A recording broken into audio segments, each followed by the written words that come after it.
sentier alors que je n'y suis pas obligée, se dit le sentier, et il fusionne avec la route plus large. Il se fait porter comme à dos de cheval. Quoique, pas pour très longtemps, car la route ne menait pas au monde, elle s'arrêtait au village.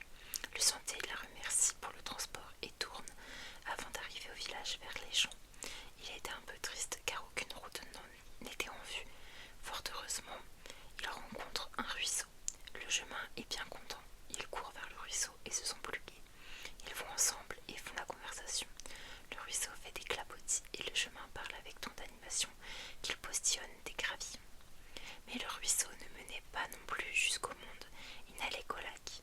Le chemin se sépare de lui, quoique désormais ce n'était plus un chemin mais une route adulte. Il n'est pas resté seul bien longtemps.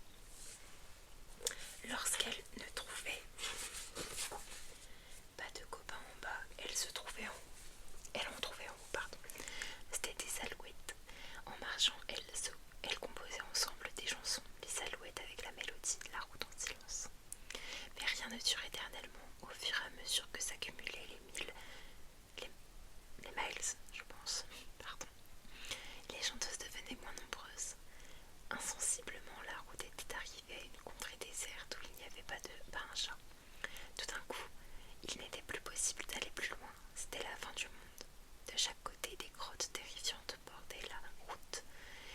Elles étaient gardées par des dragons à plusieurs têtes. Leurs longs cous ramifiés formaient les grillages des grottes derrière lesquelles les princesses emprisonnées se lamentaient. Est-ce pour cela que je suis allée jusqu'au bout du monde?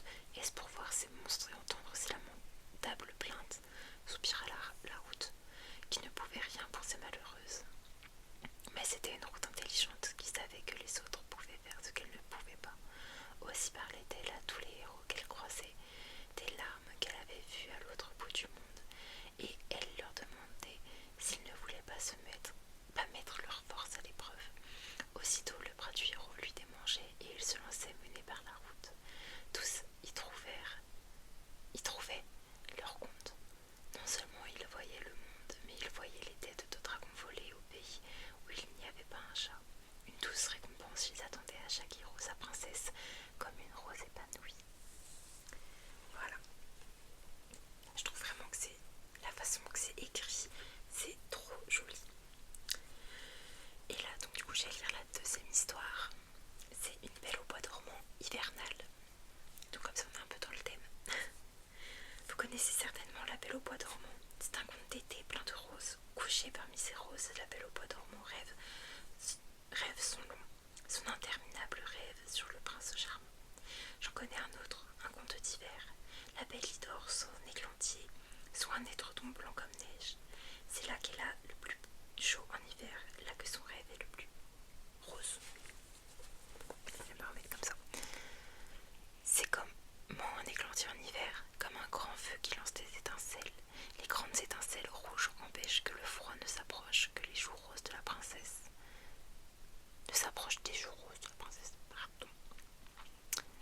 Et lorsque le gel se faufile jusqu'à ses ongles roses, l'arbuste dégaine contre lui des milliers d'aiguillons. Voilà, ce conte n'est pas long, mais il est joli, joli comme un paysage hivernal bordé de flocons de neige. Voilà.